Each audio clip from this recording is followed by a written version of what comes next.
In this video, you'll learn how to use Roofr payments. To request payment via email, click Send on your Roofr invoice. Create a subject and message from scratch or use a template. Click Send Invoice. Your customers will receive an email with a link to view, invoice, and pay. If you have allowed both payment options, they will be able to choose between bank transfer and credit card. Any platform fees you chose to pass on to your customers will be visible in the payment summary. Customers will enter their information and click Process. To accept payments in person, click the Options menu on a Roofr invoice.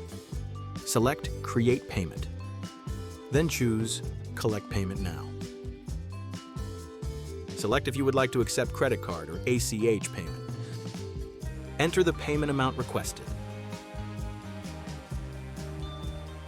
Enter customer details and read the customer statement.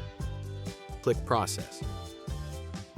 You can track the individual funding status of each transaction by viewing them on your Roofr Payments dashboard.